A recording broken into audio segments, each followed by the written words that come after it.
Shalom.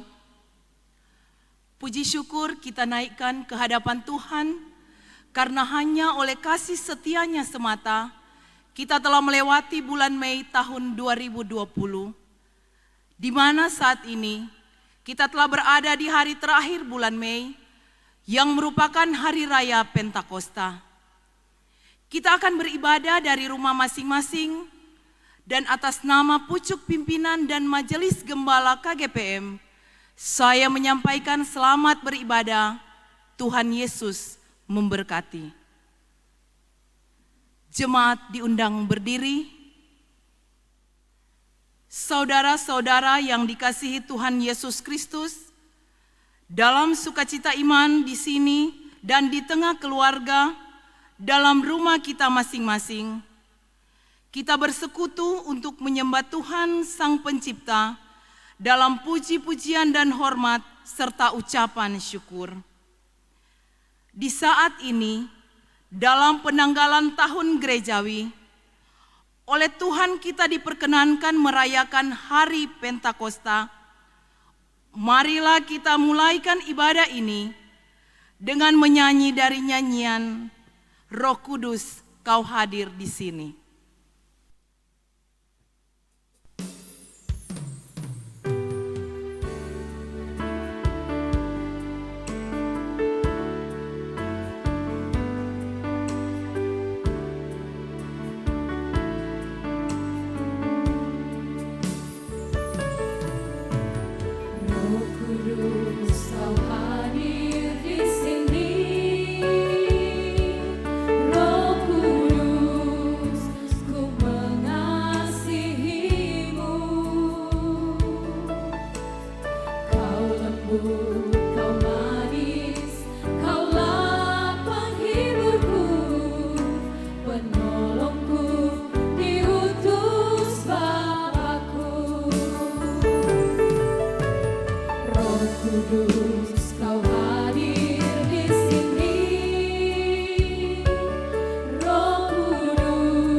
Pertolongan kepada kita adalah di dalam nama Tuhan yang menjadikan langit dan bumi, yang mengaruniakan keselamatan di dalam Yesus Kristus, dan yang membimbing kita dalam kuasa Roh Kudus. Amin. Salam kasih Tuhan Allah beserta saudara-saudara sekalian. Saudara-saudara, di hari Minggu terakhir di bulan Mei ini, yang juga adalah hari Pentakosta, menjadi tema dalam ibadah kita saat ini ialah tetap berpengharapan dan menjadi saksi Tuhan di tengah kesulitan.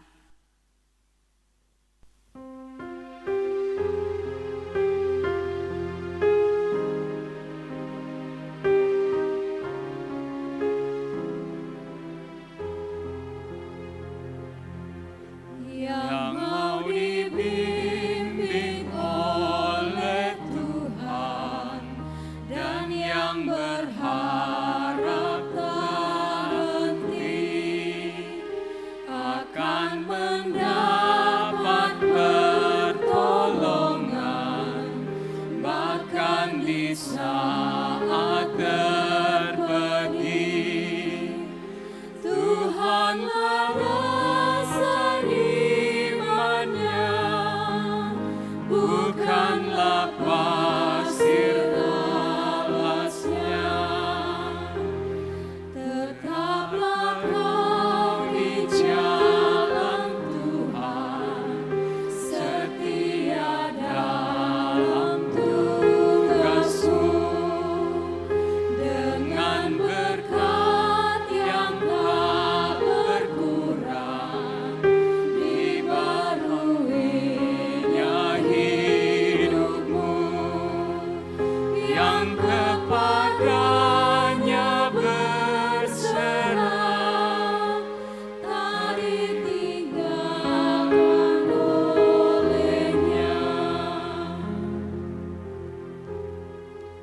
Jemaat disilakan duduk.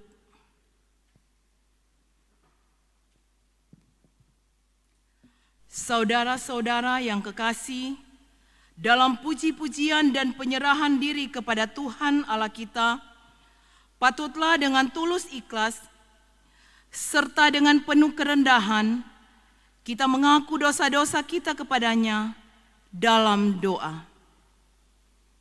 Mari kita berdoa. Ya Tuhan, Allah dan Bapa kami di dalam Yesus Kristus, kami mengaku kepadamu bahwa kami ini adalah orang-orang berdosa. Kami gagal mengasihi Engkau, sesama kami dan semua ciptaan-Mu, karena kami mengasihi dalam perhitungan agar kami menerima kembali kasih. Kami melayani agar kami dikenal, dan karena hanya tuntutan kewajiban agar kami diakui. Kami kurang, malah tidak mengindahkan tanggung jawab terhadap kehendak-Mu bagi keesaan gereja-gereja yang Engkau tempatkan di dunia ini. Kami berbicara dan berdoa tentang berbagai penderitaan dan masalah-masalah yang terjadi di dunia ini, tetapi kami sendiri kurang, malah tidak memberi diri bagi semakin terwujudnya keadilan dan perdamaian. Kami terlalu banyak bicara tetapi sedikit bekerja, terlalu banyak bermohon dan meminta tetapi sedikit memberi. Kami terlalu mengutamakan wibawa dan harga diri, serta hak-hak kami sendiri, tetapi kurang menghargai dan mengindahkan hak-hak sesama kami. Kami lebih senang menjelekkan dan berseteru daripada mengupayakan terciptanya persekutuan yang rukun dan damai. Ya Tuhan, kami sungguh bersalah kepadamu dan sesama kami. Kami mohon, berilah keampunan dan sucikan kami dari dosa-dosa kami. Mampukan kami melayani Engkau dan sesama dengan hati yang tulus. Sertailah dan lindungi perjalanan hidup kami dalam damai sejahtera Yesus Kristus, Kepala Gereja dan Juru Selamat dunia. Amin. Saudara-saudara, dengarkanlah berita kasih karunia Allah. Kami memberitakan bahwa setiap orang yang dengan tulus ikhlas mengaku dosa-dosanya, maka Tuhan Allah kita yang oleh kasih-Nya akan mengampuninya. Karena firman-Nya sebagaimana yang tertulis dalam Roma pasal 5 ayat 1-5 berkata-kata sebagai berikut. Sebab itu, kita yang dibenarkan karena iman, kita hidup dalam damai sejahtera dengan Allah oleh karena Tuhan kita, Yesus Kristus. Oleh Dia, kita juga beroleh jalan masuk oleh iman kepada kasih karunia ini. Di dalam kasih karunia ini, kita berdiri dan kita bermegah dalam pengharapan akan menerima kemuliaan Allah. Dan bukan hanya itu saja. Kita malah bermegah juga dalam kesengsaraan kita. Karena kita tahu bahwa kesengsaraan itu menimbulkan ketekunan. Dan ketekunan menimbulkan tahan uji, dan tahan uji menimbulkan pengharapan. Dan pengharapan tidak mengecewakan, karena kasih Allah telah dicurahkan di dalam hati kita oleh Roh Kudus yang telah dikaruniakan kepada kita.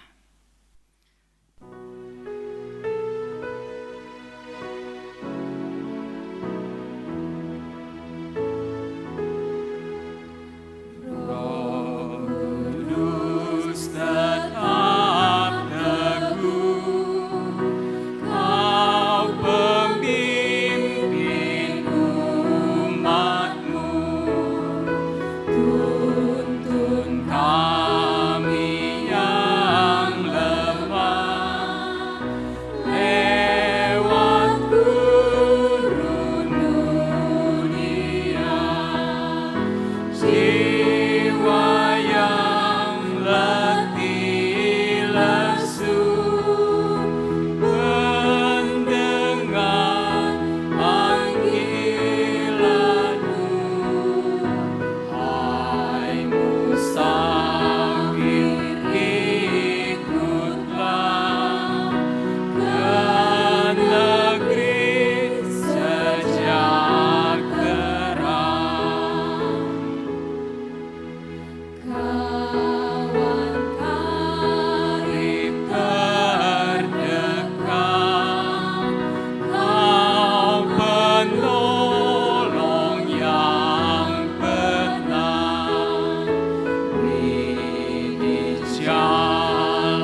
Jemaat, marilah kita berdiri bersama-sama untuk mendengarkan amanat hidup baru.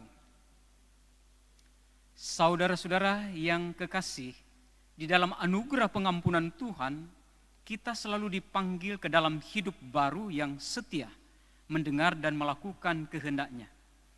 Inilah amanat hidup baru bagi kita semua, sebagaimana tertulis dalam Efesus pasal 1 ayat 3 sampai ayatnya yang ke-14. Terpujilah Allah dan Bapa Tuhan kita, Yesus Kristus, yang dalam Kristus telah mengaruniakan kepada kita segala berkat rohani di dalam sorga. Sebab di dalam Dia Allah telah memilih kita sebelum dunia dijadikan, supaya kita kudus dan tak bercacat di hadapan-Nya.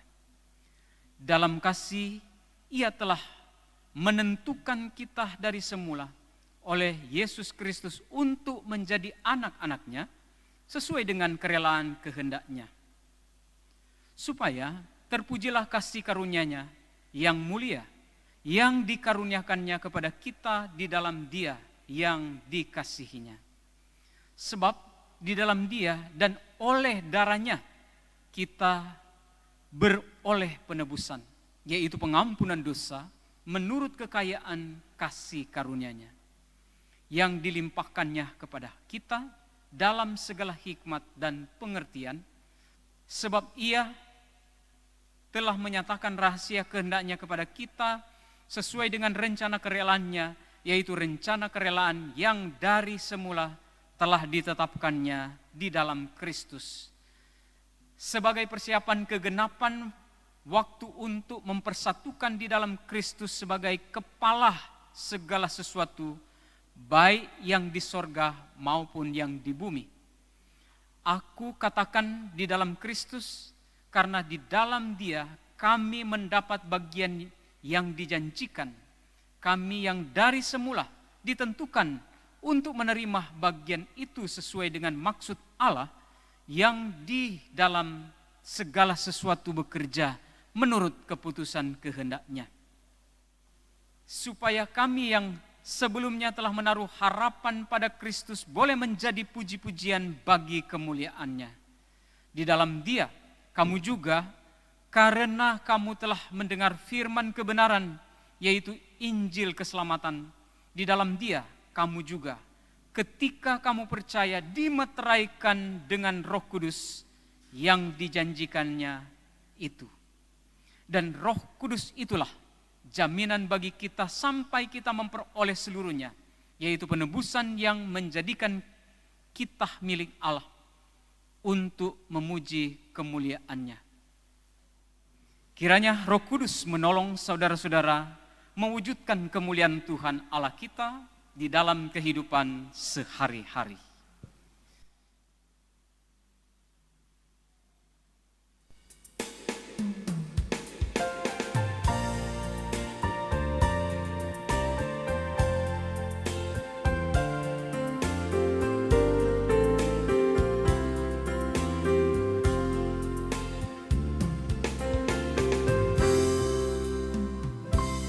Andaikan aku lakukan yang luhur mulia, tapi jika tanpa kasih hamba tak berguna.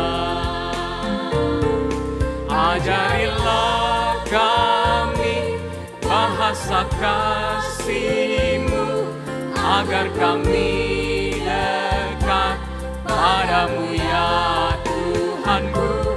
Ajarilah kami bahasa kasih-Mu, agar kami dekat padamu.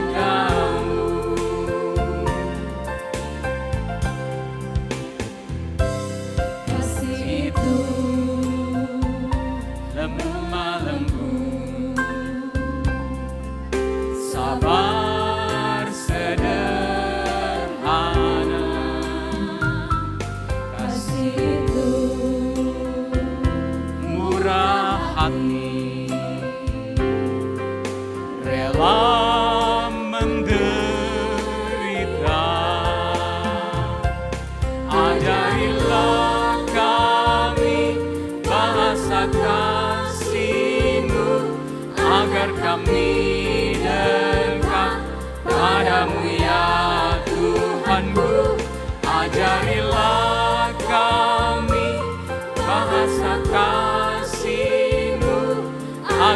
kami dekat padamu.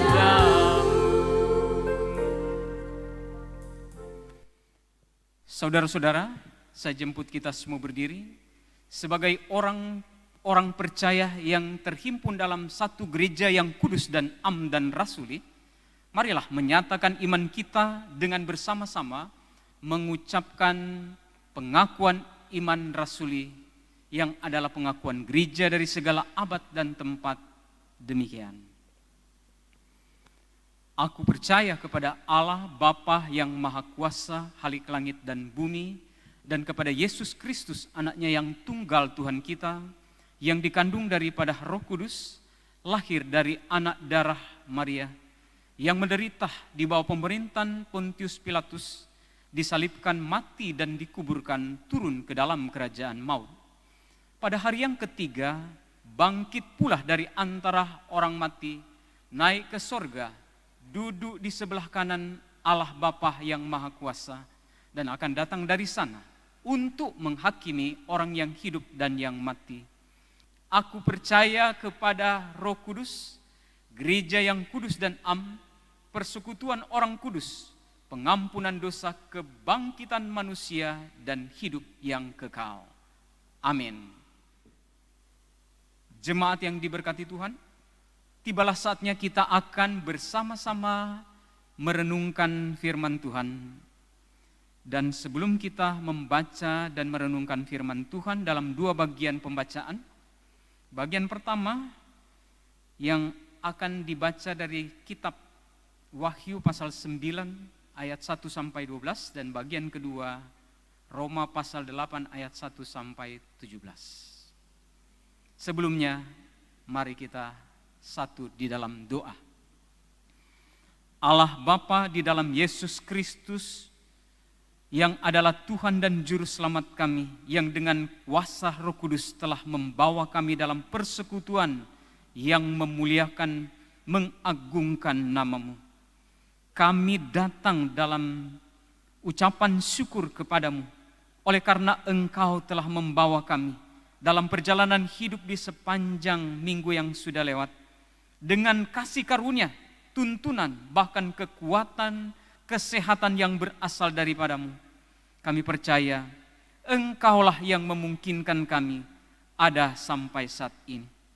Itulah sebabnya kami bersama-sama datang bersyukur lewat ibadah ini untuk memuji dan memuliakan nama-Mu. Dan karena itu, kami juga membuka diri bagi kebenaran firman Tuhan yang akan kami baca, dengar, dan renungkan pada kesempatan ini. Dalam kesempatan yang indah ini jugalah kami memohon tuntunan kuasa Roh Kudus bagi hamba-Mu yang dipakai sebagai alat untuk pemberitaan firman-Mu. Urapi hamba-Mu dalam tuntunan kuasa Roh Kudus dapat memberitakan firman Tuhan sebagaimana menjadi tujuan Tuhan bagi kami semua. Kendalikan hati dan pikiran hamba-Mu agar pemberitaan firman ini hanya untuk hormat dan kemuliaan nama-Mu.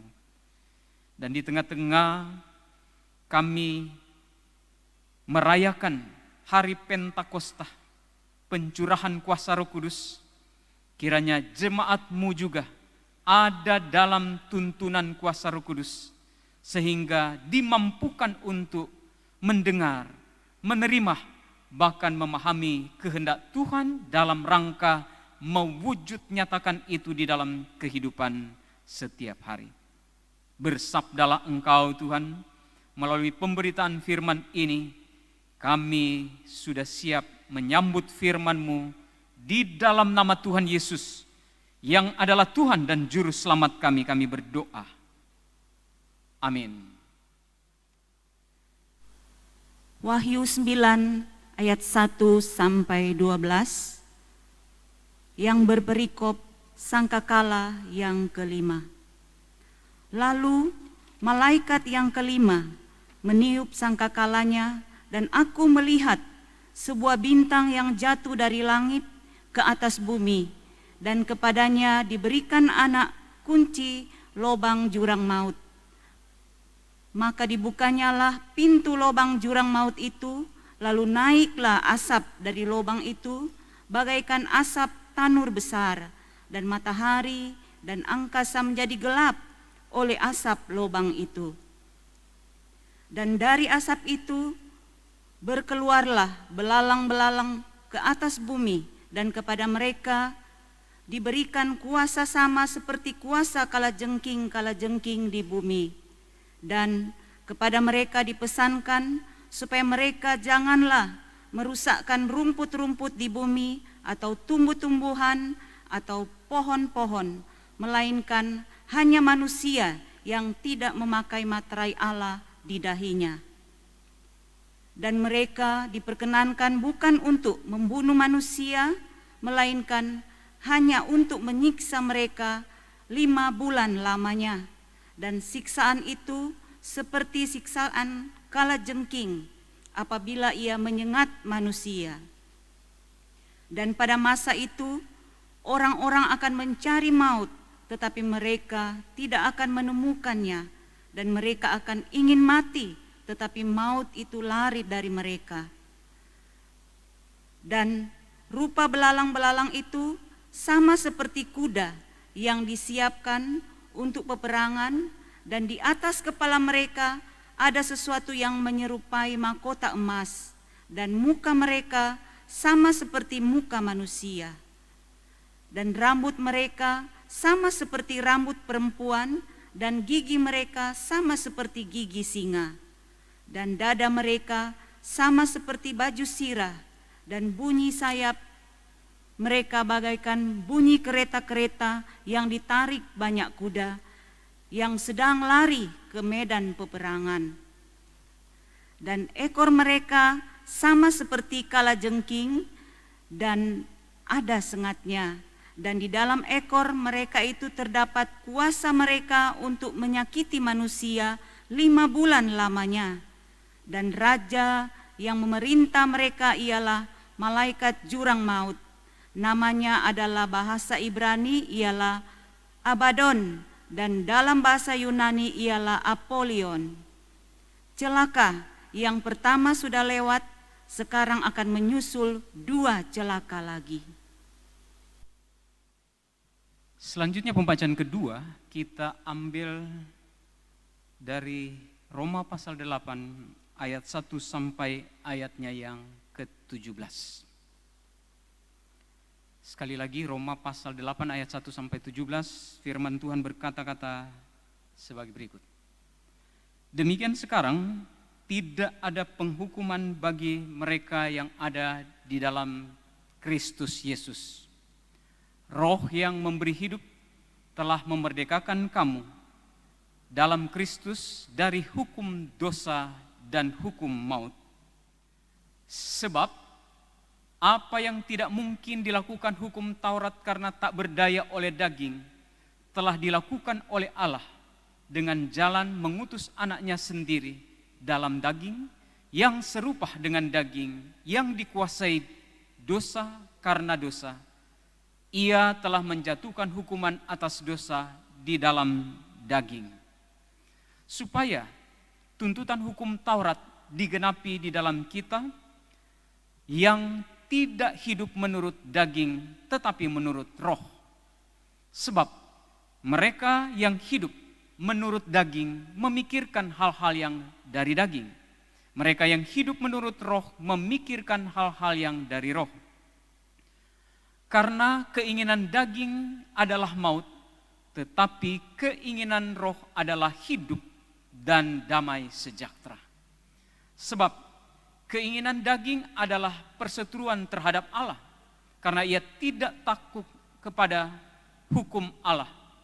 Hal ini memang tidak mungkin baginya. Mereka yang hidup dalam daging tidak mungkin berkenan kepada Allah. Tetapi kamu tidak hidup dalam daging, melainkan dalam roh.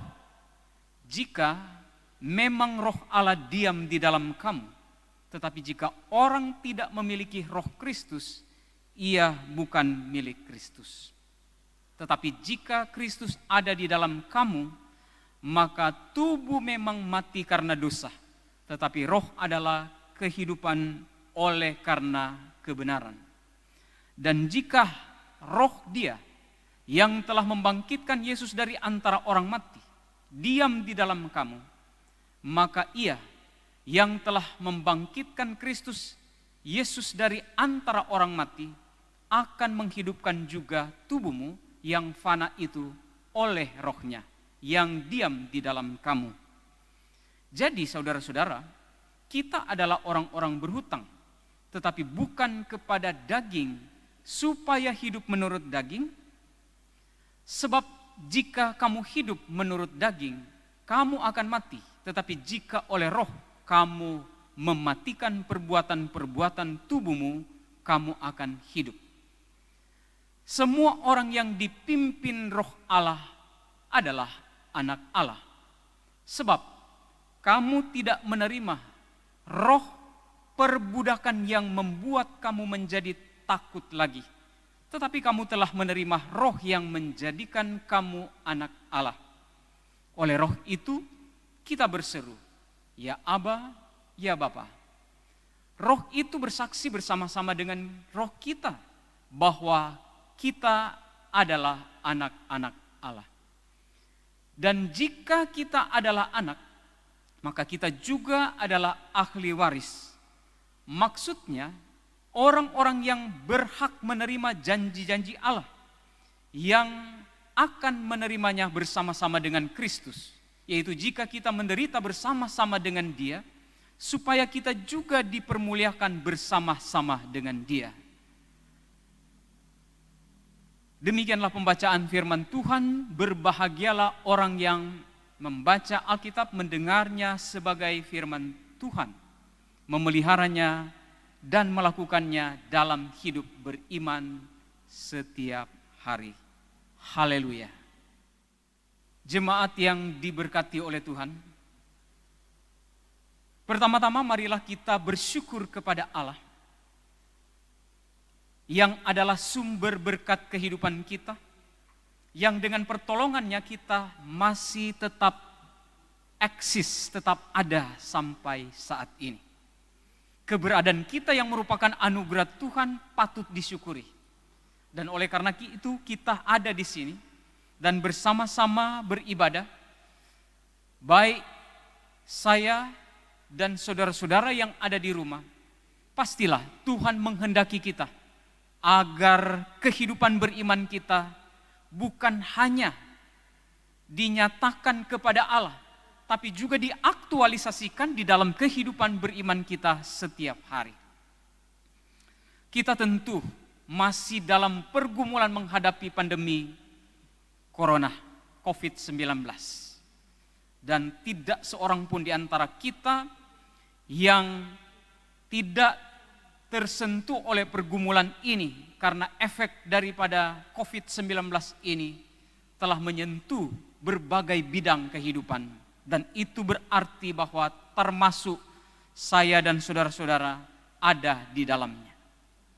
Nah, momentum perayaan Pentakosta ini menjadi kesempatan bagi kita untuk beriman kepada Tuhan sekaligus meyakini tentang kehidupan yang dikendalikan oleh kuasa Roh Kudus. Pembacaan pertama tadi dalam kitab Wahyu atau yang menjadi agenda KGPM secara keseluruhan, kita diingatkan tentang apa yang dititipkan Tuhan, diwahyukan oleh Tuhan kepada Rasul Yohanes ketika berada di Pulau Patmos. Dan di pasal 9 ini kita kemudian diingatkan tentang apa yang disampaikan Rasul Yohanes, tentang apa yang menjadi malapetaka yang akan terjadi, yang kemudian hal itu menyengsarakan umat. Setidak-tidaknya dalam kitab Wahyu tersebut kita diingatkan, pertama, bahwa kehidupan umat manusia tidak lepas dari hukuman Allah karena dosa-dosanya. Dan sebagai akibat daripada hukuman itu, kesengsaraan pun menjadi bagian kehidupan manusia. Dan ketika kita membaca perenungan kita pada kesempatan ini dalam ayat 6, kita diingatkan tentang apa yang menjadi resiko sebuah kehidupan yang mendapatkan terpaan daripada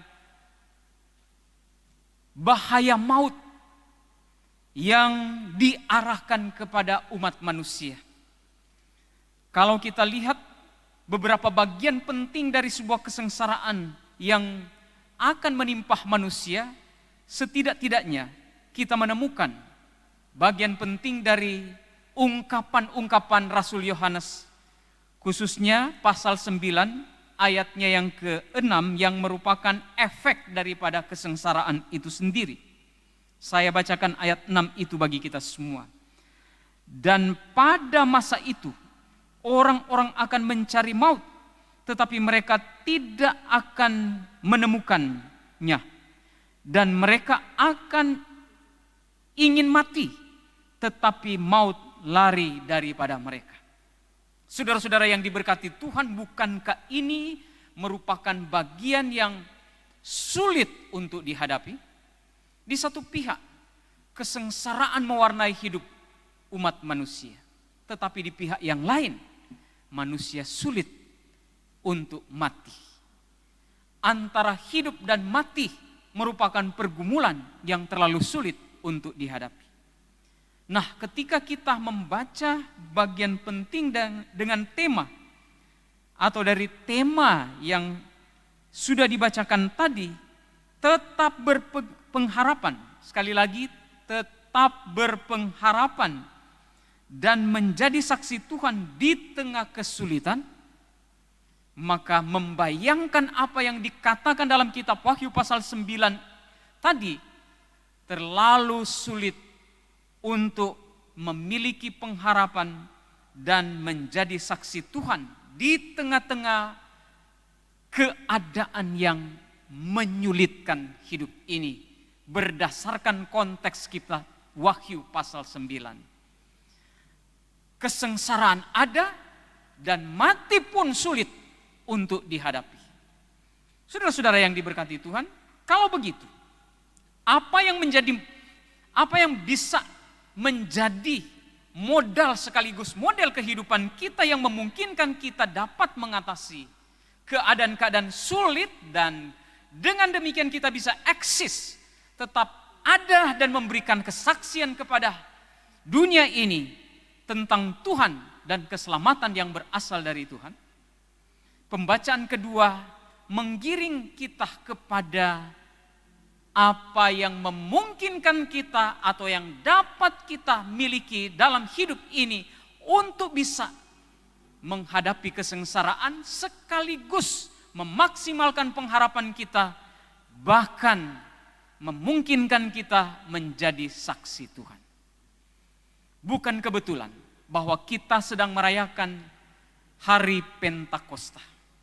Tentu beberapa di antara kita sempat menelusuri bahwa perayaan Pentakosta telah dilakukan oleh orang-orang Yahudi pada masa lampau dengan mengingat peristiwa bagaimana mereka dapat memperoleh apa yang disebut 10 hukum Taurat yang kemudian diberikan Tuhan kepada Musa, dan mensyukuri bahwa mereka pada waktu itu panen besar-besaran sebagai bagian daripada berkat Tuhan. Nah, momentum perayaan yang terjadi pada masa itu tentu akan menjadi sedikit berbeda dengan perayaan Pentakosta bagi kita sebagai umat Kristen masa kini. Memang pada waktu Kisah Para Rasul pasal 2 memaparkan tentang pencurahan kuasa Roh Kudus, pada waktu itu ada begitu banyak orang berkumpul di Yerusalem. Kemudian pada waktu itu pula lah pencurahan kuasa Roh Kudus dinyatakan. Dan menarik sekali saudara-saudara, bahwa pada waktu itu ada begitu banyak orang yang tidak sama latar belakang bahasanya, mereka bisa saling mengerti. Itu karena apa? Itu karena pekerjaan kuasa Roh Kudus yang menjadi bagian kehidupan umat Tuhan pada waktu itu. Nah, kembali pada pembacaan kedua dalam kitab Roma pasal 8 ayat 1 sampai 17. Disinilah kita mau diingatkan tentang peran kuasa Roh Kudus dalam kehidupan umat Tuhan untuk mewujudkan kehidupan yang berpengharapan sekaligus memberikan kesaksian di tengah-tengah kesulitan hidup.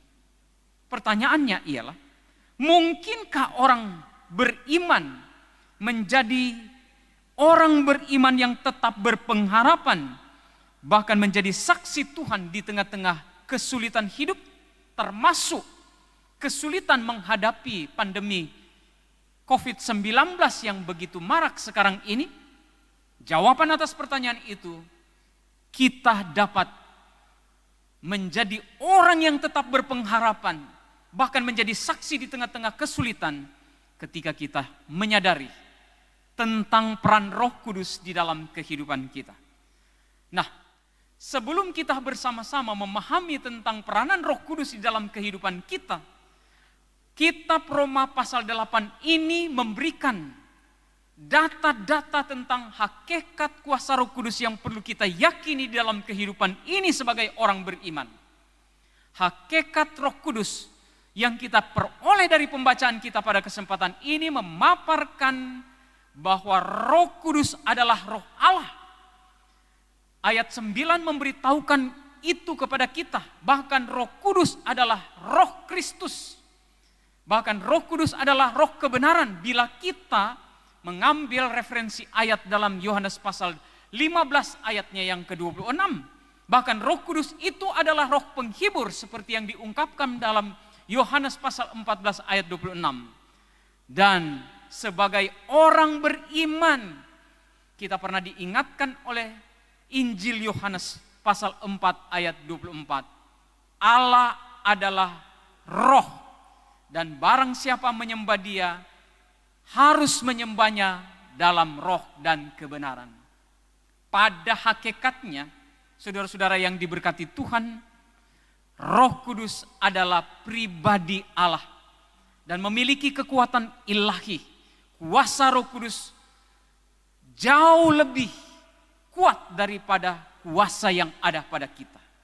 Dan ketika kita melihat apa yang dikerjakan oleh Roh Kudus dalam kitab Kisah Para Rasul, baik pekerjaan Roh Kudus yang mengakibatkan gereja itu berdiri atau ada pada Kisah Para Rasul, sampai pada perkembangan yang luas, di mana gereja bertumbuh berkembang oleh karena peranan Roh Kudus menjadi catatan penting bagi sebuah kemajuan gereja Tuhan. Dan karena itu kita kembali diingatkan bahwa Roh Kudus itu adalah pribadi Allah yang memiliki kekuatan ilahi yang patut kita percaya dalam hidup ini. Dalam Yohanes pasal 15 ayat 26 dikatakan, jikalau penghibur yang akan kuutus dari Bapa datang, yaitu Roh kebenaran yang keluar dari Bapa, ia akan bersaksi tentang aku. Dalam bagian ini diingatkan bahwa Roh Kudus itu juga adalah Roh kebenaran. Saudara-saudara yang diberkati Tuhan, kita yang beriman tentang kehadiran Roh Kudus harus senantiasa meyakini bahwa Roh Kudus itu ada. Roh Kudus hadir. Dulu ada Roh Kudus, sekarang ada Roh Kudus. Bahkan di masa yang akan datang, Roh Kudus akan tetap bersama-sama dengan kita. Esensi dari kehadiran Roh Kudus itu akan sangat menentukan karakter kehidupan gereja Tuhan kini dan di masa yang akan datang. Ketika Roh Kudus diabaikan dalam kehidupan gereja Tuhan, maka disitulah letak kelemahan gereja Tuhan itu sendiri. Tetapi ketika Roh Kudus direkayasa oleh orang-orang tertentu untuk mengatakan bahwa kehadiran Roh Kudus adalah bagian daripada apa yang dia dikatakan, apa yang dia rekayasa, maka itu adalah penyimpangan kepercayaan yang patut kita tolak dalam kehidupan ini. Yang pasti ialah Roh Kudus itu adalah Roh Allah, Dan ketika kita percaya bahwa Roh Kudus adalah Roh Allah, maka ada 3 hal penting yang patut kita terima dari kuasa Roh Kudus di dalam kehidupan kita. Yang pertama, bahwa Roh Kudus menyatakan tentang kebenaran. Yang kedua, Roh Kudus menyatakan hal-hal yang baik dalam kehidupan orang beriman. Yang ketiga, Roh Kudus menyatakan kekudusan dalam kehidupan orang beriman. Itulah sebabnya ketika Roh Kudus hadir, patutlah orang beriman, gereja Tuhan masa kini, menghargai kehadirannya sebagai bagian daripada keilahian yang mau menuntun keberadaan hidup kita. Pertanyaan sekarang, kalau kita yakin Roh Kudus itu adalah pribadi Allah dan memiliki kekuatan keilahian yang dapat memberikan pertolongan kepada kita, kita bertanya sekarang, apa yang dikerjakan oleh Roh Kudus bagi kehidupan kita? Apakah pekerjaan Roh Kudus yang telah terrealisasi pada masa lampau, di mana Roh Kudus bekerja dengan caranya yang sempurna untuk kehadiran gereja Tuhan dan perkembangannya secara luar biasa, dapat terjadi dalam kehidupan masa kini?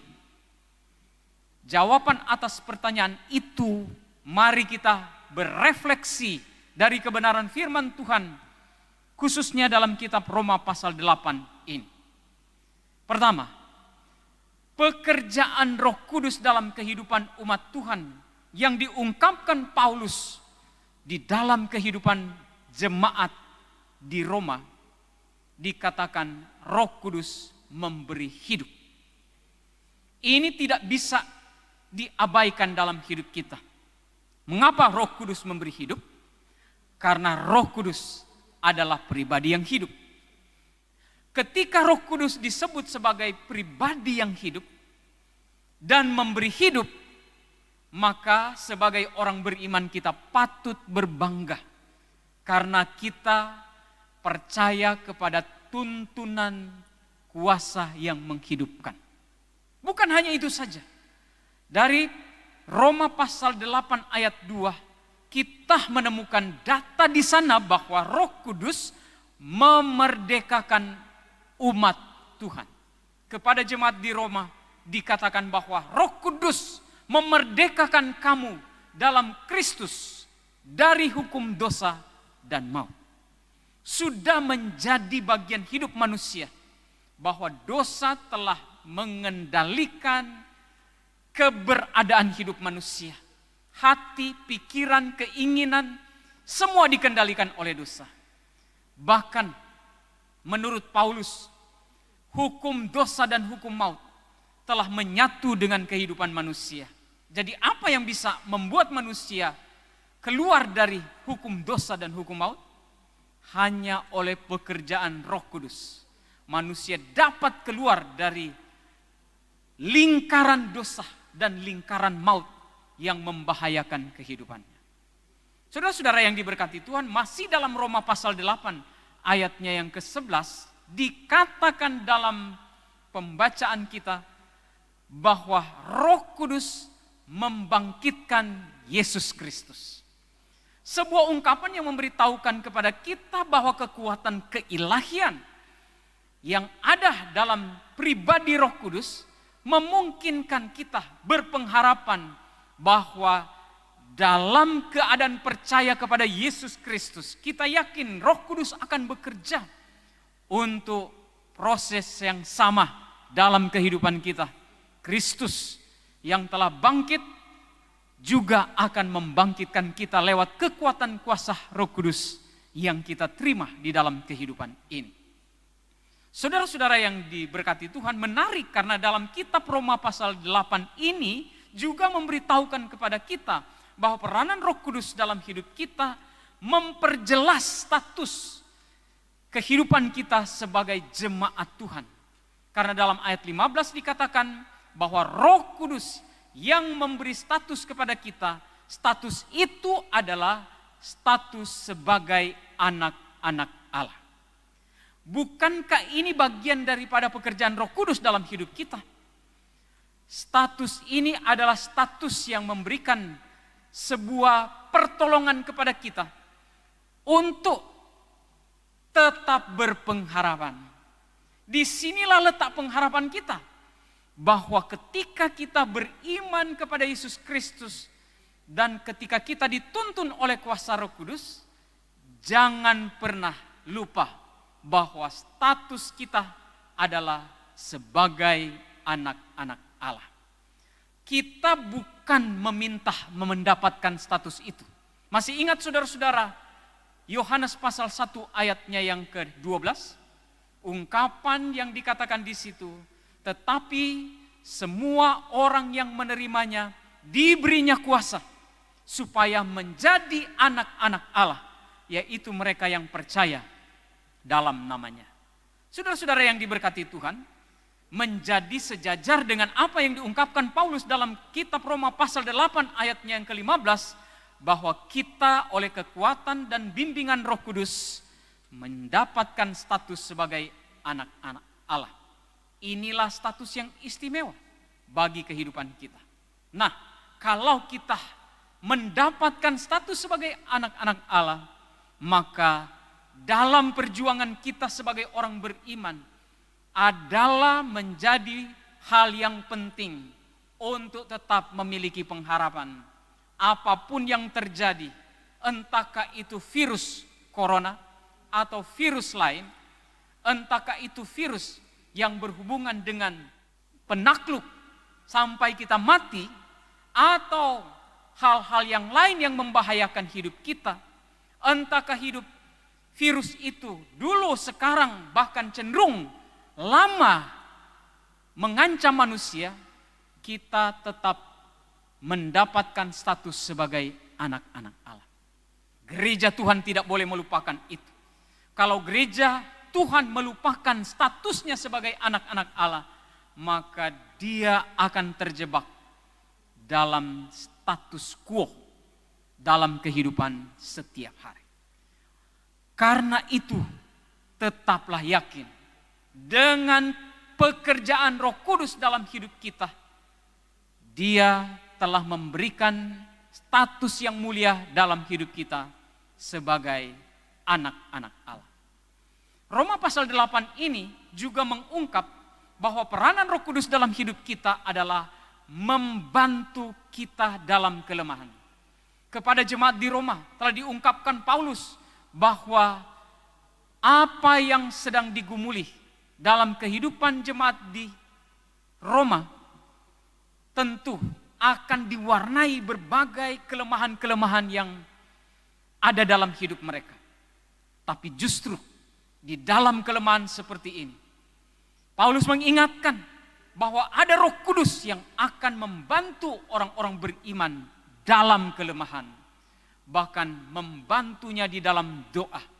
Karena dalam ayatnya yang ke-26, Paulus pun mengungkap kembali kalimat ini, bahwa Roh Kudus membantu dalam doa yang tak terucapkan, dan tentu akan menjawab sesuai dengan rencana Tuhan dan tuntunan kuasa Roh Kudus di dalam kehidupan umat Tuhan. Selaku gereja Tuhan, kita patut mengucap syukur dan meyakini apapun yang terjadi dalam hidup kita, ada Roh Kudus yang akan membantu atau menolong kita. Karena hakikat Roh Kudus adalah roh penolong dalam kehidupan ini. Saudara-saudara yang diberkati Tuhan, gereja Tuhan tetap diperhadapkan dengan berbagai kesalahan, kekurangan, keterbatasan, bahkan ketidaksetiaan terhadap Allah di dalam Yesus Kristus dan tuntunan kuasa Roh Kudus dalam hidup ini. Kita bisa membangun argumentasi-argumentasi menurut logika kita yang sehat. Tetapi terkadang dengan kemampuan akali kita, dengan kemampuan logika kita, kita membangun argumentasi-argumentasi sehingga kita lupa bahwa kita perlu sadar tentang kesalahan berpikir kita, kesalahan yang ada di dalam hati kita, bahkan kesalahan dalam keinginan-keinginan kita yang kemudian bertentangan dengan kehendak Allah. Maka patutlah kita sebagai orang beriman untuk mendengarkan apa yang dikatakan dalam kitab Yohanes. Yohanes 16 ayat 8 memberitahukan kepada kita tentang esensi kehadiran Roh Kudus di dalam kehidupan kita ketika kita sebagai orang berdosa berhadapan dengan sesama kita dan berhadapan dengan Tuhan. Dengarkanlah bagian penting dari Yohanes 16 ayat 8 ini. Dan kalau ia datang, ini kata Yesus, dan kalau ia datang, ia akan menginsafkan dunia akan dosa, kebenaran, dan penghakiman. Perhatikan sekali lagi. Ia, yaitu Roh Kudus, akan menginsafkan dunia akan dosa, kebenaran, dan penghakiman. Peranan Roh Kudus ini harus diterima dengan sukacita. Harus diterima dengan keterbukaan hati, pikiran, dan keinginan kita. Mengapa? Karena setiap dosa yang mendarat di hati, pikiran, dan keinginan-keinginan kita adalah bagian yang tersembunyi yang tidak dapat diketahui oleh siapapun, tetapi sangat diketahui oleh Tuhan.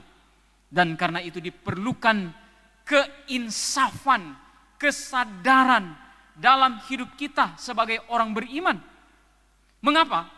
Karena terkadang dalam tugas dan tanggung jawab kita pun, karena kita didesak oleh berbagai tekanan-tekanan dalam hidup ini, kita membutuhkan argumentasi-argumentasi untuk membela, mempertahankan sesuatu dalam hidup kita meskipun hal itu salah.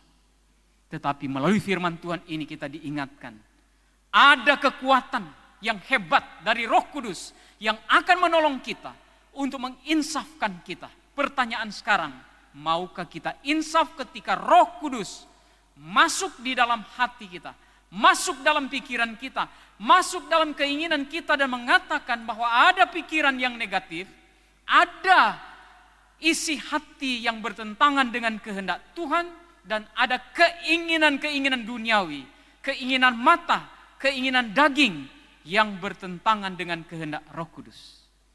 Diperlukan kesadaran dalam hidup kita. Insaf berarti mengakui pekerjaan Roh Kudus masuk ke dalam diri kita dan menyatakan apa yang salah, dan kita mengakui itu di dalam kehidupan kita. Dosa adalah dosa. Sebuah buku yang ditulis oleh A.W. Tozer, Mengenal Yang Maha Kudus, mengingatkan kepada kita. Saya membacanya dalam kalimat yang sederhana. Dosa adalah keputusan. Dosa adalah satu keputusan. Dan keputusan itu adalah keputusan yang bertentangan dengan kehendak Allah. Ketika dibalik, iman adalah satu keputusan, satu-satunya keputusan untuk percaya kepada Allah. Saudara-saudara yang diberkati Tuhan, apapun yang menjadi alasan bagi kita untuk hidup di dalam dunia ini, kita telah terpapar bukan hanya hal-hal yang berhubungan dengan virus, tetapi juga terpapar dengan berbagai dosa, kesalahan, pelanggaran kita di hadapan Tuhan. Dan itu dikatakan Paulus di dalam Galatia pasal 5. Semuanya itu mengingatkan kepada kita, agar kita sebagai orang beriman memiliki sikap yang benar di hadapan Allah dalam rangka mewujudkan kehidupan yang dituntun oleh kuasa Roh Kudus. Pertanyaan sekarang ialah, sikap apa yang perlu kita miliki dalam kehidupan beriman kita? Kalau kita mengakui Roh Kudus ada, kalau kita mengakui pekerjaan Roh Kudus dengan segala kehebatannya, sikap apa yang kita perlukan supaya kita dipimpin oleh kuasa Roh Kudus? Roma pasal 8 pada kesempatan ini mengingatkan kita beberapa hal penting. Dalam ayat 14, kita mendapatkan keterangan bahwa setiap orang yang beriman kepada Tuhan seharusnya bersedia dipimpin oleh Roh Allah. Sekali lagi, bersedia dipimpin oleh Roh Allah. Tentu saja ini bukan hal yang mudah, karena selama ini kita memimpin diri kita sendiri. Selama ini kita memimpin orang lain, dan mungkin saja kita tidak dipimpin oleh Roh Allah. Kebiasaan memimpin diri sendiri dengan hal-hal yang tidak benar, hal-hal yang tidak berkenan kepada Allah, yang sudah menjadi budaya bahkan gaya hidup kita, agak sulit untuk dipimpin oleh Roh Allah. Tapi ketika kita terbuka terhadap Roh Allah, mau dikendalikan, mau dipimpin, mau diarahkan, mau dituntun oleh Roh Allah, yaitu Roh Kudus, inilah sikap yang benar di hadapan Allah. Yang kedua, hidup menurut Roh. Hidup menurut Roh berarti apapun yang menjadi pertimbangan-pertimbangan kita tentang diri kita, tentang orang lain, dalam hubungan dengan perjalanan hidup selanjutnya, kepada jemaat di Efesus, Paulus mengingatkan supaya hidup di dalam Roh. Hidup di dalam Roh berarti kita mengambil keputusan untuk melakukan sesuatu yang berkenan di hadapan Tuhan. Hidup menurut Roh, mengikuti tuntunan Roh, dan karena itu kita hidup di dalam Roh. Kita kemudian diingatkan melalui firman Tuhan sebagaimana Paulus mengingatkan kepada jemaat di Roma, supaya kita memiliki keinginan, dan keinginan itu adalah keinginan Roh. Efek dari keinginan Roh yang dimaksudkan dalam ayat 6 pasal 8 ini mengakibatkan kita hidup dalam damai sejahtera. Hidup bahkan ada dalam damai sejahtera. Bukankah itu yang kita rindukan? Di mana-mana orang mengalami kehidupan yang sulit dan susah.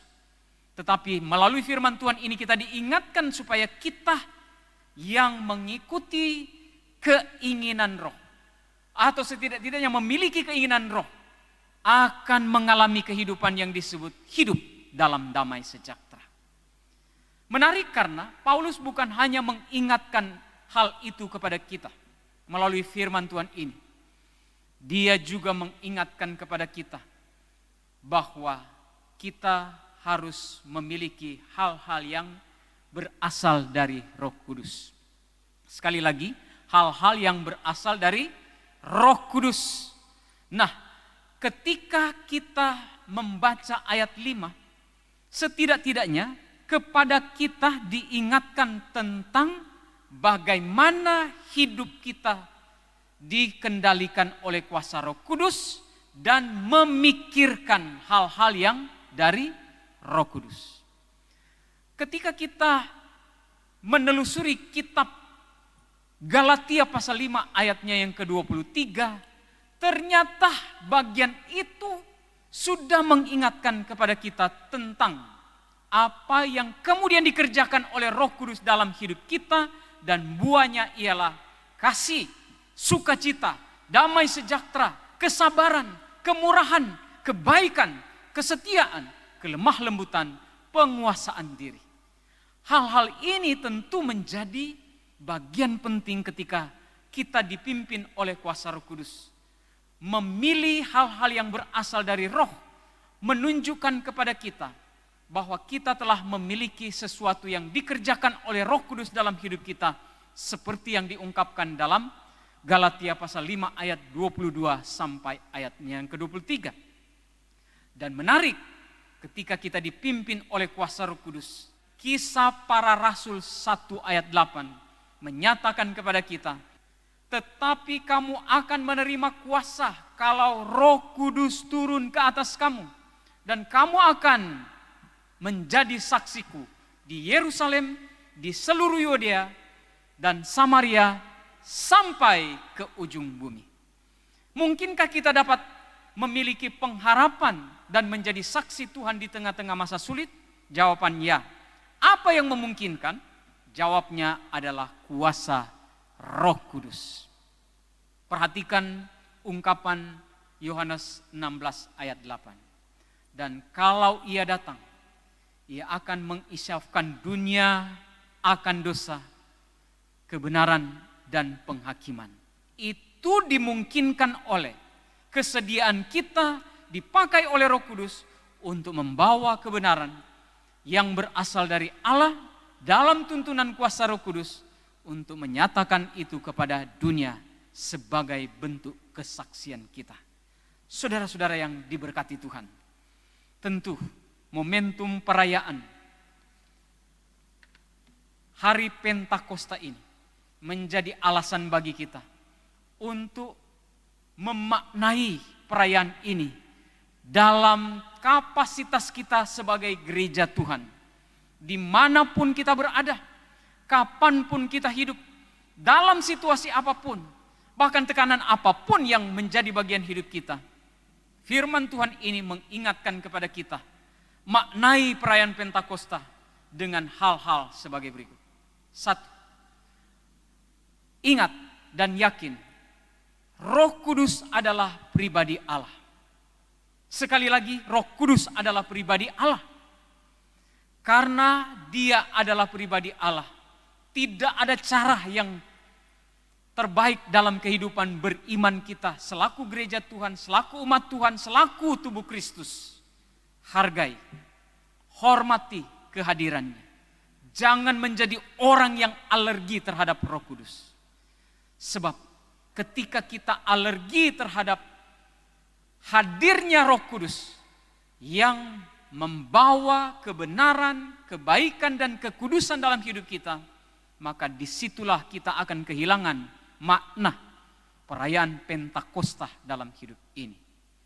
Yang kedua, yakini Roh Kudus bekerja, dan cara Roh Kudus bekerja sempurna, bahkan paripurna. Mengapa? Karena Dia memberi hidup. Bukankah kita butuh hidup? Dia menghibur. Bukankah kita butuh penghiburan? Dia menginsafkan. Bukankah kita butuh kesadaran penuh? Dia mendiami kita. Dia membantu kita sebagai gerejanya untuk mewujudkan maksud-maksud Allah. Memuliakan Allah melalui gereja dengan pertolongan kuasa Roh Kudus. Yang ketiga, maknai perayaan Pentakosta ini dengan mengaktualisasikan sikap gereja yang dituntun oleh kuasa Roh Kudus, yaitu menerima Dia, bersedia dipimpin oleh Roh Kudus, hidup dan menampilkan buah roh seperti yang diungkapkan dalam kitab Galatia tadi. Inilah bagian penting daripada makna perayaan Pentakosta bagi kita semua sebagai gereja Tuhan. Karena itu, orang-orang beriman yang diberkati oleh Tuhan dengan tuntunan kuasa Roh Kudus harus menjadi saksi di lingkungannya.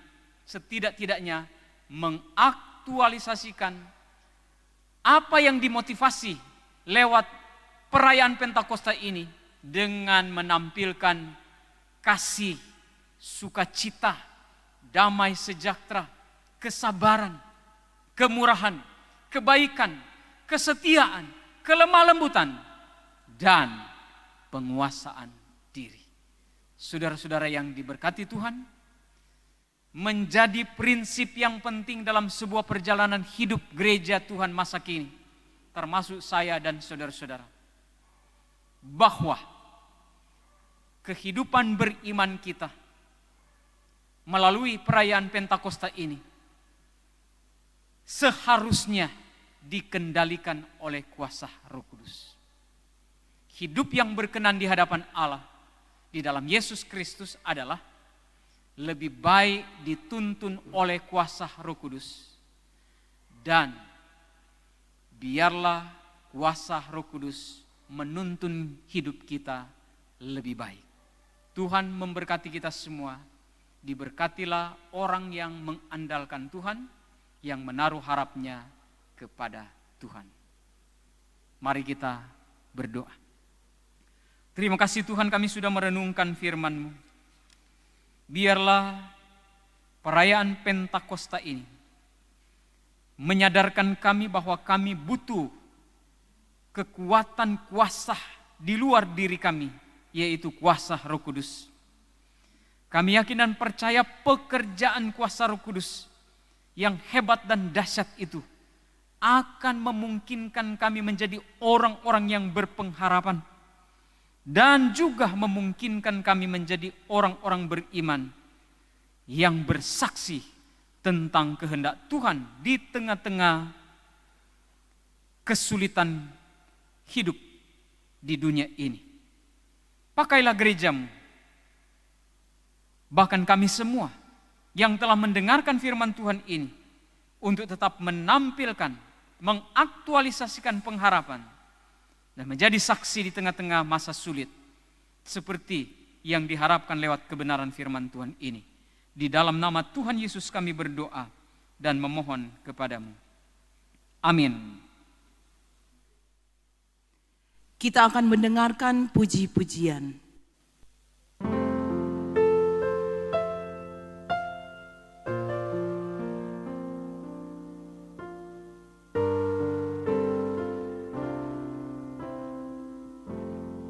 Holy Spirit,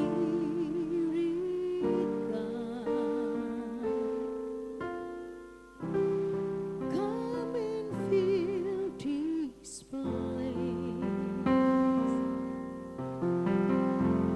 For I long to know you more in a deeper way.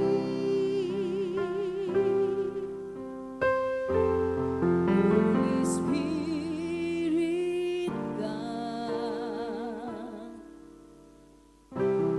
come and change my heart.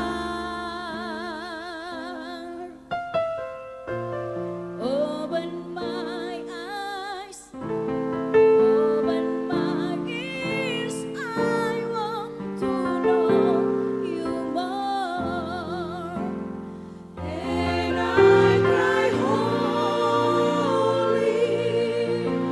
holy,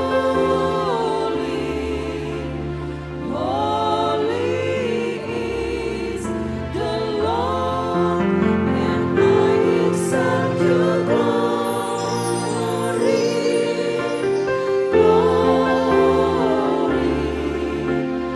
glory to the Lord.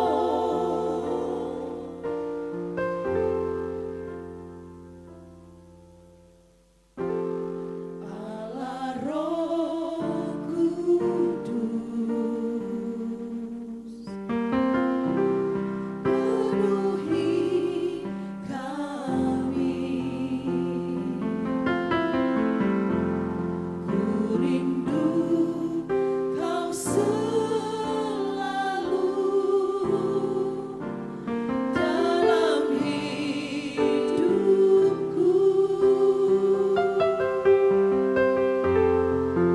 Allah Roh Kudus, ubah hatiku,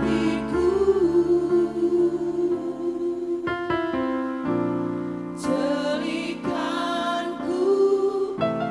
jamahlah ku rindu hadirat-Mu. Ku sembah kudus,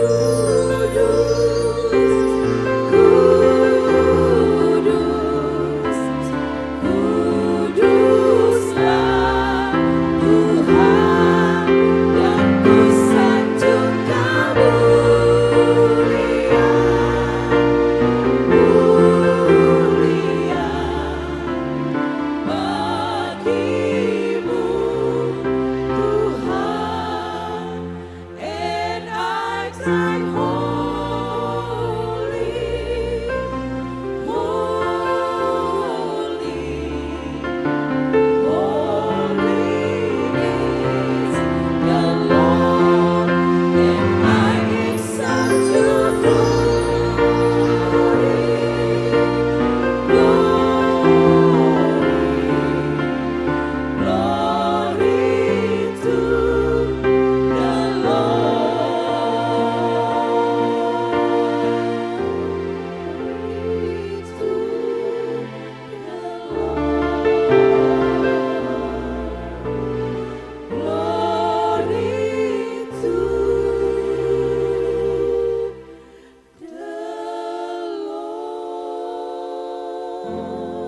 Jemaat yang diberkati Tuhan, tibalah saatnya kita akan berdoa syukur dan doa syafaat.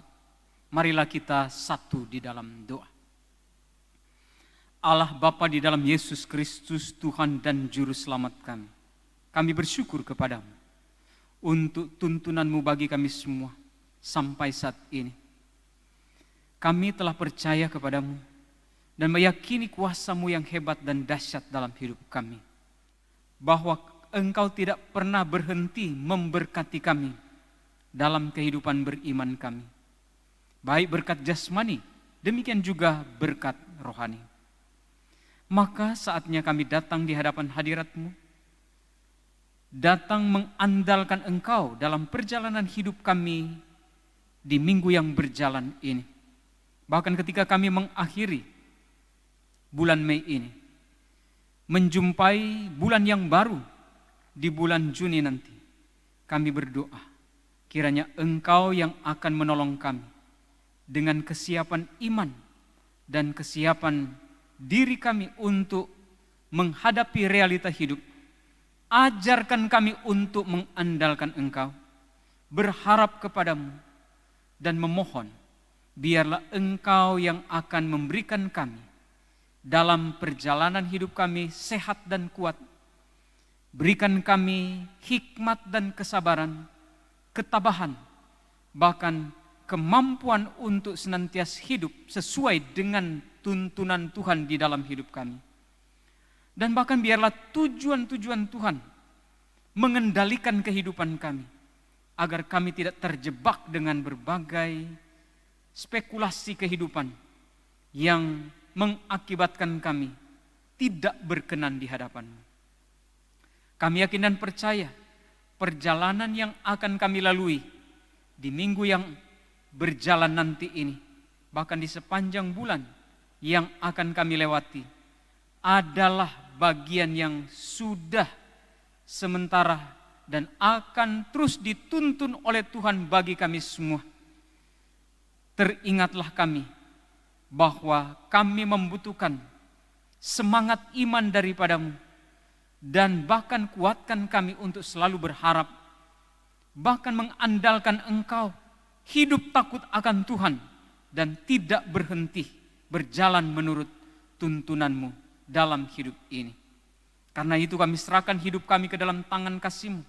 Di momentum perayaan Pentakosta ini, kami berdoa biarlah peranan Roh Kudus akan semakin jelas mewarnai kehidupan kami, mewarnai kehidupan pelayan-pelayan-Mu, baik gembala, penatua, diaken, atau pimpinan yang ada di seluruh kehidupan jemaat-Mu, senantiasa dalam tuntunan Tuhan.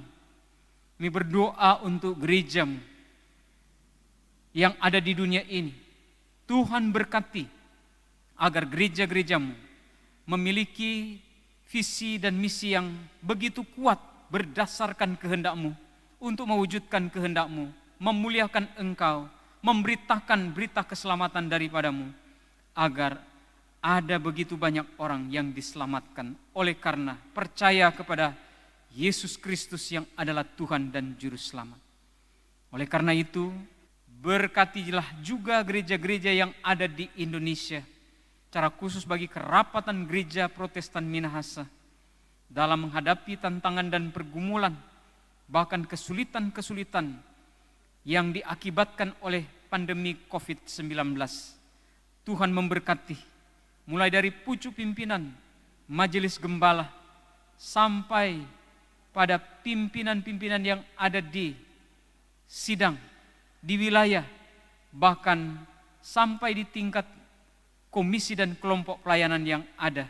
Kami berdoa Tuhan berkati menjadi pelayan-pelayan Tuhan yang tetap menghargai tuntunan kuasa Roh Kudus dalam kehidupan mereka, dan mereka melakukan semuanya itu untuk hormat dan kemuliaan nama Tuhan, dan karena itu dapat menjadi teladan bagi jemaat-Mu.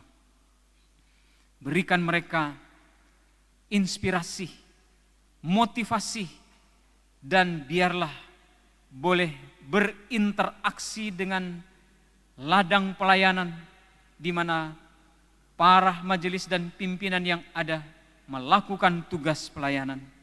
Jangan biarkan mereka berputus asa dengan segala tantangan dan pergumulan, tetapi beri mereka pengharapan dan kekuatan untuk menjadi saksi dalam melaksanakan tugas pelayanan. Terima kasih Tuhan, kami tidak lupa berdoa untuk jemaat-Mu secara keseluruhan. Apapun tugas dan tanggung jawab yang dipercayakan kepada jemaat-Mu, Tuhan memberkati, beri hikmat, kekuatan, kreativitas, kemampuan, sesuai dengan talenta yang diberikan Tuhan kepada tiap-tiap anggota yang ada. Mampukan mereka untuk mengerjakan segala sesuatu sambil mengandalkan Tuhan. Biarlah jemaat yang sakit Tuhan sembuhkan, yang berkekurangan dicukupkan oleh Tuhan, yang bimbang dikuatkan oleh Tuhan. Jemaat yang setia dan taat kepadamu, diteguhkan terus imannya untuk tetap dengan sukacita melaksanakan panggilan Tuhan untuk giat bersekutu, bersaksi dan melayani. Melalui perayaan Pentakosta ini, kami berdoa, biarlah Tuhan yang akan mengaruniakan kekuatan, penghiburan, bahkan pertolongan yang sempurna bagi jemaat-Mu di tengah-tengah keterbatasan, kekurangan, kelemahan, bahkan ketidakmampuan untuk mewujudkan kehendak-Mu. Dan kami juga sebagai gereja-Mu mau berdoa, biarlah kerapatan gereja Protestan Minahasa yang mempunyai agenda sidang raya akan tetap diberkati oleh Tuhan. Meskipun dalam proses-proses pergumulan, Tuhan berkati agar mendapatkan hikmat daripada-Mu. Bagaimana sidang raya itu bisa dilaksanakan di tengah-tengah pergumulan ini. Tuhan juga yang akan memberikan kekuatan dan kemampuan kepada panitia, bahkan sidang tempat penyelenggaraan Immanuel Wuwuk untuk senantiasa ada dalam kesabaran, menunggu waktu-waktu yang tepat dalam hubungan dengan penyelenggaraan sidang raya ini. Dan baik pucuk pimpinan maupun majelis gembala, semua sidang-sidang dan wilayah yang kemudian menjadi peserta, diberikan kekuatan, hikmat, kesabaran dan ketabahan, menantikan waktu yang tepat, supaya kami dapat memuliakan Tuhan lewat kegiatan tersebut dan dijauhkan dari mara bahaya yang membahayakan seluruh peserta, bahkan penyelenggara sidang raya. Tidak lupa berdoa memohon berkat juga bagi bangsa kami ini, juga pemerintah yang ada di pusat sampai di daerah kami. Tuhan pimpin dan sertai, mampukan pemerintah kami untuk memiliki kebijaksanaan yang berasal daripada-Mu, hikmat marifat daripada-Mu, yang memungkinkan mereka mengambil keputusan yang dapat menjadi berkat bagi seluruh masyarakat. Mulai dari pemerintah pusat, di daerah, sampai di lingkungan kami, baik eksekutif, legislatif, dan yudikatif. Kami percaya mereka semua akan dipakai oleh Tuhan untuk mewujudkan kehendak-Mu dalam peran aktif mengatasi masalah-masalah bangsa kami ini, terlebih ketika menghadapi COVID-19 ini. Juga kami tak lupa berdoa, memohon berkat di daerah kami, Gubernur Oli Dondo Kamei dan wakilnya, serta jajaran yang dipimpinnya. Tuhan berikan kekuatan hikmat untuk dapat memimpin daerah ini sampai di tingkat kabupaten kota, di mana pemerintah ini menyelenggarakan tugas-tugas pemerintahnya. Berikanlah hati yang bijaksana, yang mampu mengayomi masyarakat untuk mencapai kehidupan yang dapat bertahan di tengah pergumulan COVID-19 dan kemudian mendapatkan peluang-peluang ke depan dalam rangka mewujudkan daerah, pemerintah, dan masyarakat yang mampu menghadapi segala tantangan dan pergumulan. Terima kasih Tuhan, kami berdoa untuk mereka yang membutuhkan pertolongan dimanapun mereka berada, yang kena bencana alam, bahkan mereka yang terpapar dengan COVID-19 atau penyakit lain yang sementara digumuli. Kami masih percaya tentang Tuhan Yesus, bahwa kuasa dan kekuatannya tidak pernah berubah dahulu, sekarang, sampai selama-lamanya. Dan biarlah dengan kuasa itu menjamah dan memberkati, memulihkan mereka yang membutuhkan pemulihan daripadamu. Kuatkan iman mereka untuk berharap pemulihan yang berasal daripadamu. Tidak lupa berdoa untuk mereka yang bekerja di fasilitas-fasilitas kesehatan, entahkah itu rumah sakit maupun puskesmas, baik dokter, perawat, tenaga administrasi yang berjuang untuk mencegah menyebarnya pandemi COVID-19. Kami berdoa, kuatkan, semangatkan mereka dalam lindungan Tuhan, dan biarlah mereka tetap berharap mendapatkan kekuatan baru daripada Tuhan. Dengan tuntunan kuasa Roh Kudus mereka bekerja dengan sukacita, damai sejahtera, kesabaran, kemurahan, kebaikan, karena tuntunan kuasa Roh Kudus di dalam hidup mereka.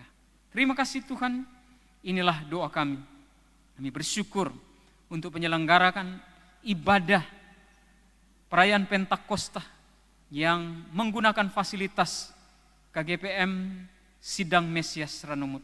Tuhan memberkati pimpinan BPS PMS dan seluruh anggota jemaat yang ada dalam seluruh tugas dan tanggung jawab gerejawi yang dipercayakan Tuhan kepada sidang ini. Tuhan memberkati. Kami percaya Engkau yang akan menolong dan memberkati pimpinan yang ada, gembala dan seluruh penatua diaken yang melaksanakan tugas pelayanan, diberi hati sebagai seorang hamba yang mau taat dan setia pada tuntunan kuasa Roh Kudus dalam hidup mereka. Demikian juga seluruh jemaat yang ada. Terima kasih Tuhan, inilah doa kami. Kami percaya Engkau mendengarkan doa kami, karena kami sampaikan doa ini di dalam nama Tuhan Yesus, yang adalah Tuhan dan Juru Selamat yang mengajar kami berdoa. Bapa kami yang di surga, dikuduskanlah nama-Mu, datanglah kerajaan-Mu, jadilah kehendak-Mu di bumi seperti di surga. Berilah kami pada hari ini makanan kami yang secukupnya, dan ampunilah segala kesalahan kami, seperti kami juga mengampuni orang yang bersalah kepada kami. Dan janganlah membawa kami ke dalam pencobaan, tetapi lepaskan kami daripada yang jahat, karena Engkau yang punya kerajaan dan kuasa dan kemuliaan sampai selama-lamanya. Amin.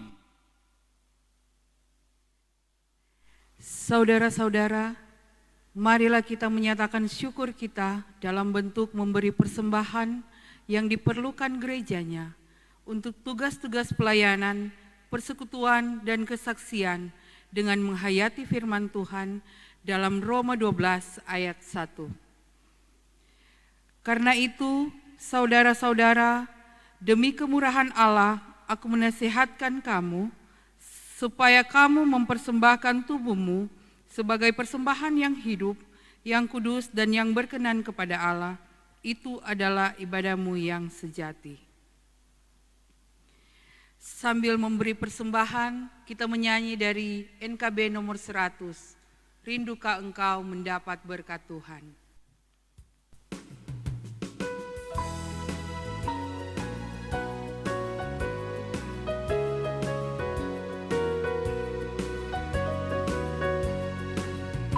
Rindukah engkau mendapat berkat Tuhan yang penuh di seluruh hidupmu?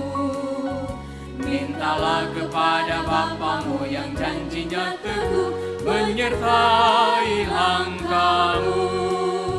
Roh Kudus terus meluap di hatimu, karena Tuhan berpesan, bawalah bejanamu. Roh Kudus terus meluap di hatimu dengan kuasanya.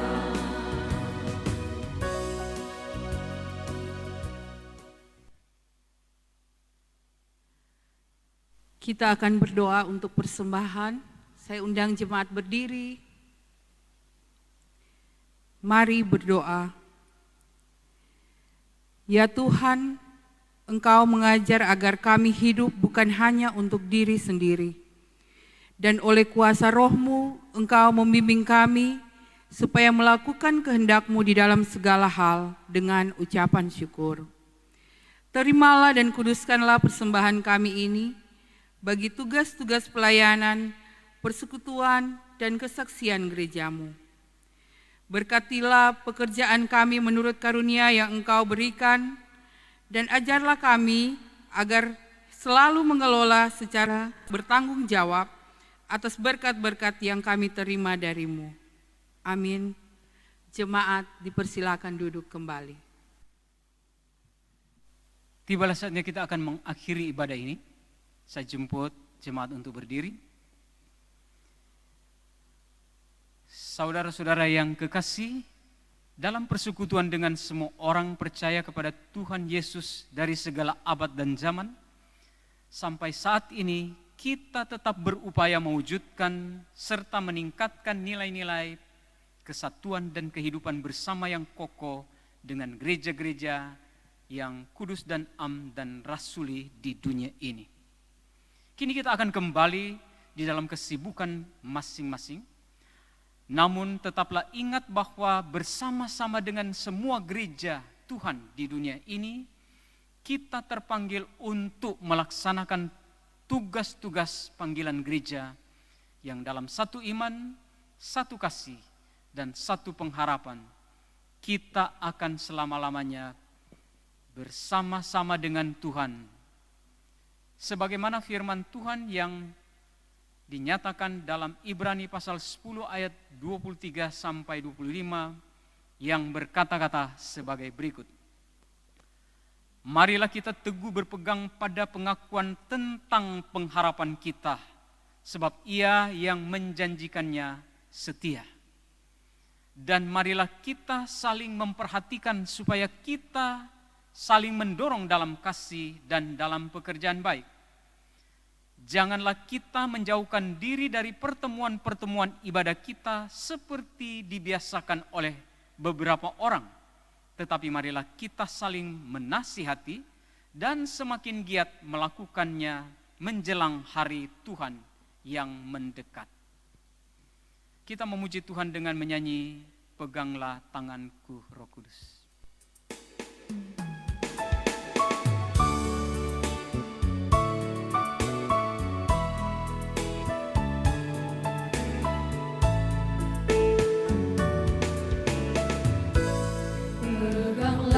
Tanganku Roh Kudus, setiap hari ku tak dapat jalan sendiri tanpa Roh-Mu. Bawalah diriku kepada jalan kebenaran, agar ku tidak tersesat mengikuti jalan-Mu. Kudus, kudus Tuhan, kudus nama-Mu.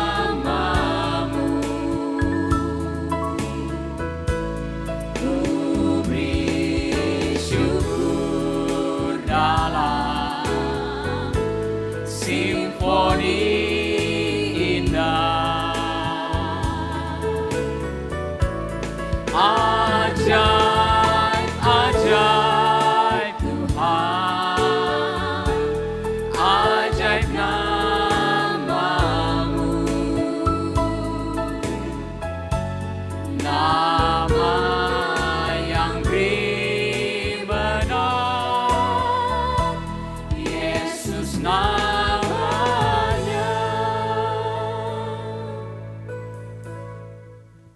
Saudara-saudara, dengan tetap teguh berpegang pada firman Tuhan dan bagi keterpanggilan gereja melaksanakan tugasnya di dunia ini, kita akan akhiri ibadah ini. Dalam sukacita iman, terimalah berkat Tuhan dan pergilah dalam ucapan syukur. Tuhan memberkati kamu dan melindungi kamu. Tuhan menyinari kamu dengan wajah-Nya dan memberi kamu kasih karunia. Tuhan menghadapkan wajah-Nya kepada kamu dan memberi kamu damai sejahtera sekarang ini dan sampai selalu terus.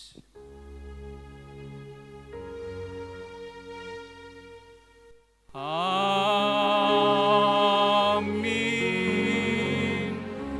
Amin. Amin.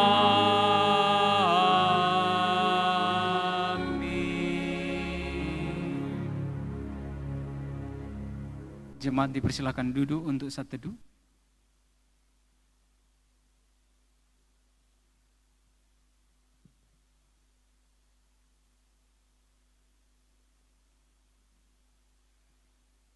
Ibadah telah selesai. Selamat merayakan hari Pentakosta. Kiranya Roh Kudus mengendalikan kehidupan kita sekarang dan sampai selalu terus. Tuhan memberkati kita semua. Shalom.